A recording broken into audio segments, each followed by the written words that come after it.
All right, we are live and I'm going to put recording on.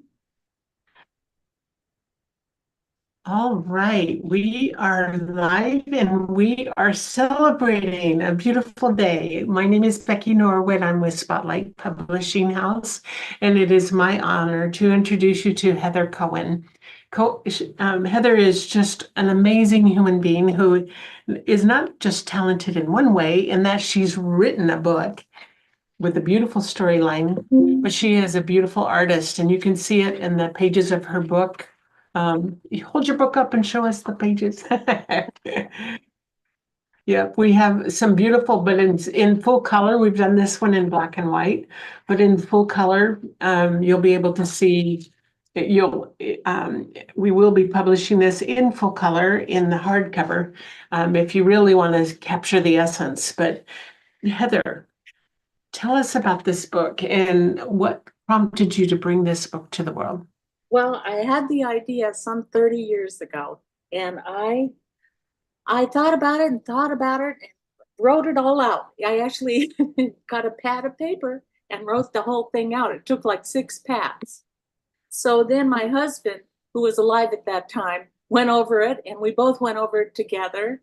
And we finally got most of the English corrected in it. And then we went ahead and then went on hold for a long, long time because I was working. And so just recently I decided, well, actually, COVID is the one that got this started. So I had more time on my hands and I could sit at my desk and be quiet and really concentrate on what I was doing. And so that's how it came to be. Wow, for most of us that are authors, it's a journey. It doesn't, these books don't happen overnight Oh, for they don't. Become the Kingdom is a very interesting book. Talk about what prompted the storyline and how it came to be, because we had a reviewer for your book and she kind of likened it to The Lion, the Witch, and the Wardrobe, and how there's a kingdom awaiting a king, right? Its rightful king. So what was it that really got the creative juices in you to come up with this book? Well, my whole life, I've been creative, even since I was a very small child. And so I loved all the fantasy novels that I read when I was a kid.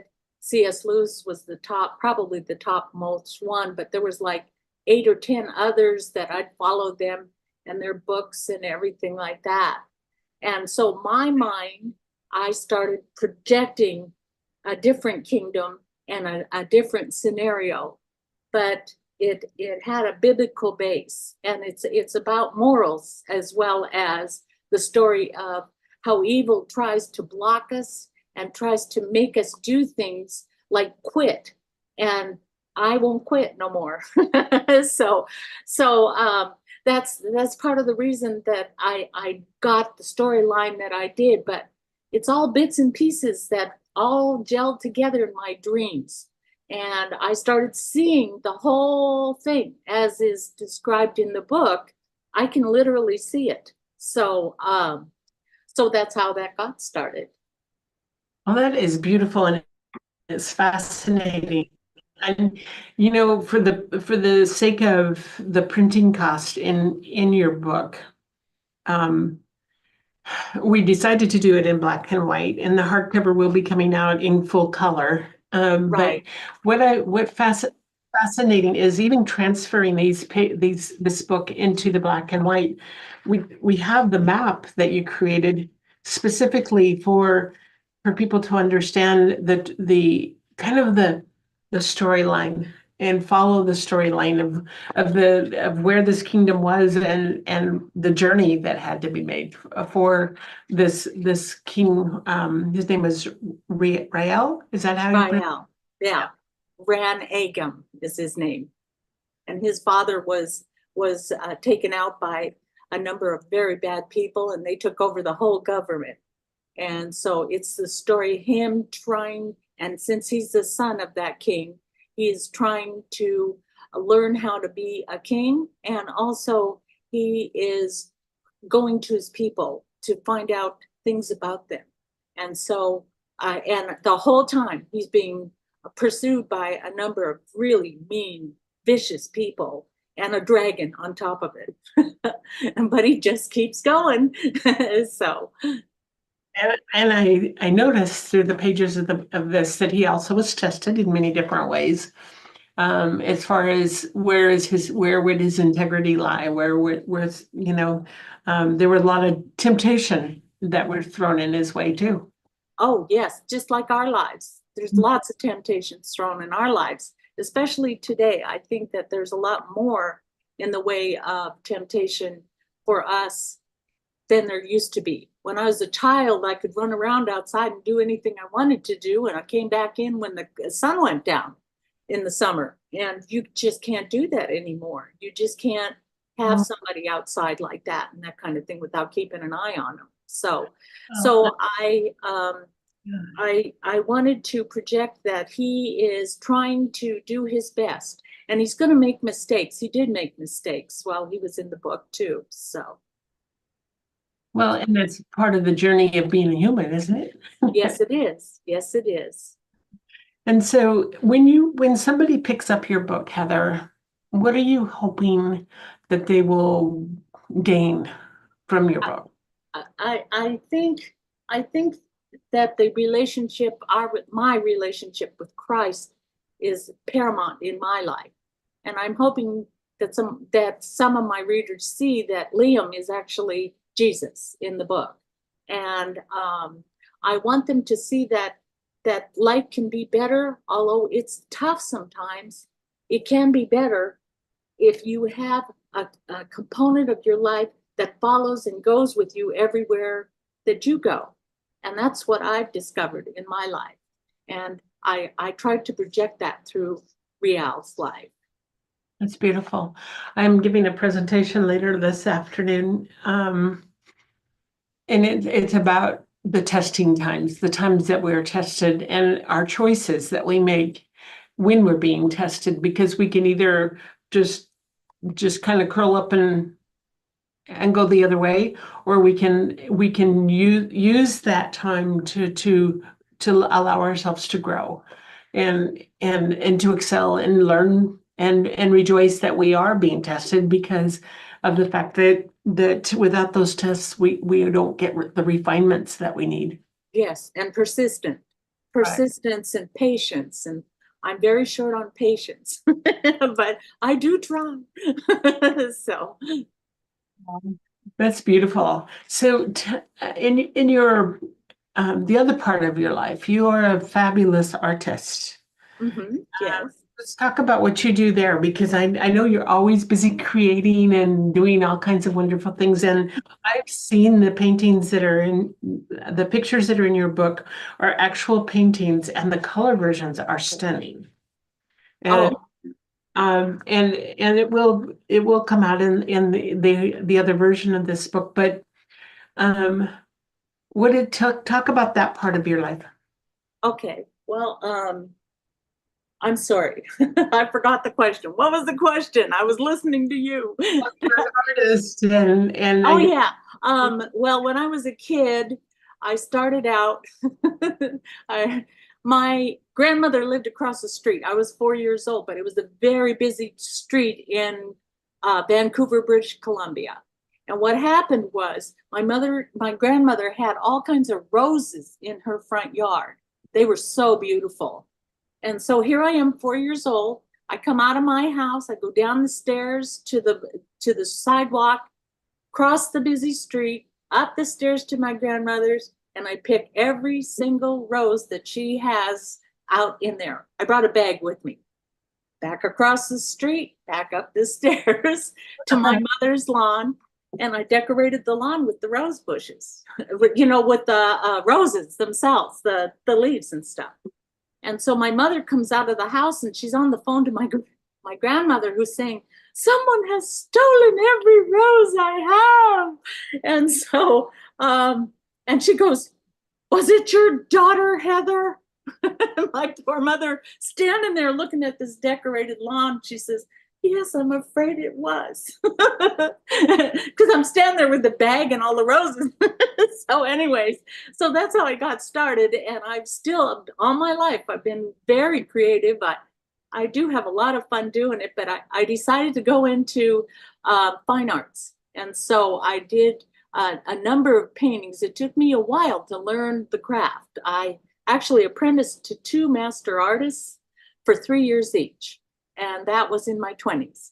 And so I learned a lot from both of them. One was a palette knife specialist. The other one was did a lot of detail in her work.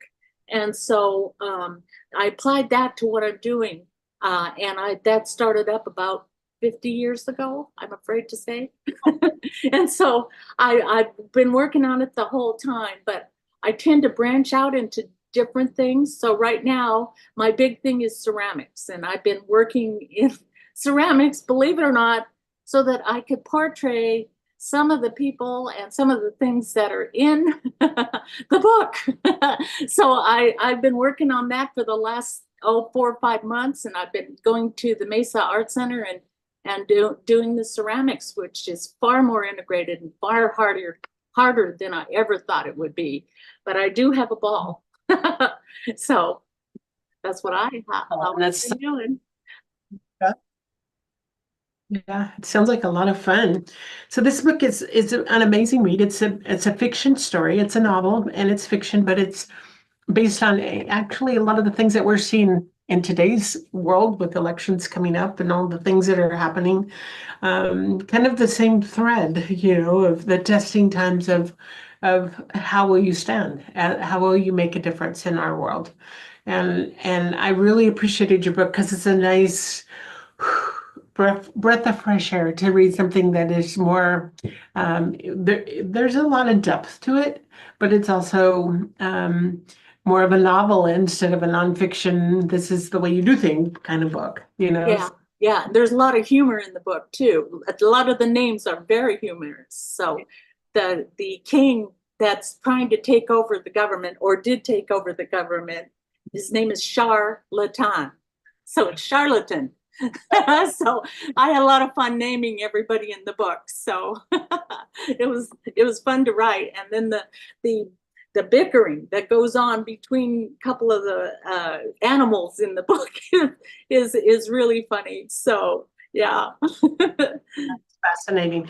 And where do the Silkies, what are the Silkies and where do they come? It's a very old Irish myth, and what it's supposed to be is seals that when they enter the land they can turn into women, and so it's very painful for them because their feet hurt and their legs hurt because they're used to being fish or not fish, I should say seals. Anyways, but and so the two Silkies that pick up the baby actually have a lot of help with some of the other animals that are in the sea by where they bring up Riel, and that's in the very first part of the book.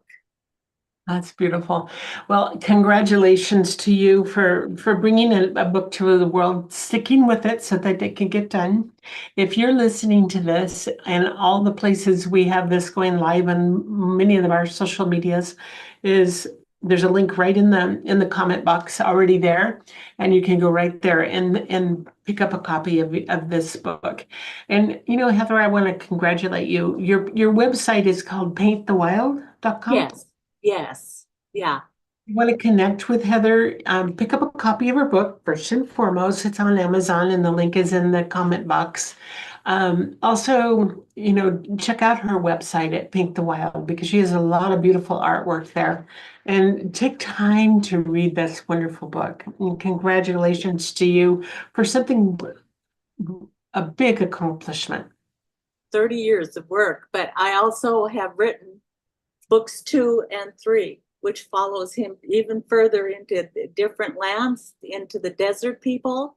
And he meets this very, very weird and strange animal that is not real. But anyways, it's kind of fun to see all the wonderful things that your mind can come up with.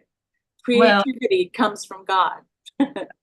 Well, one step at a time, because then you'll have a trio of books that will kind of grace our world with a beautiful storyline.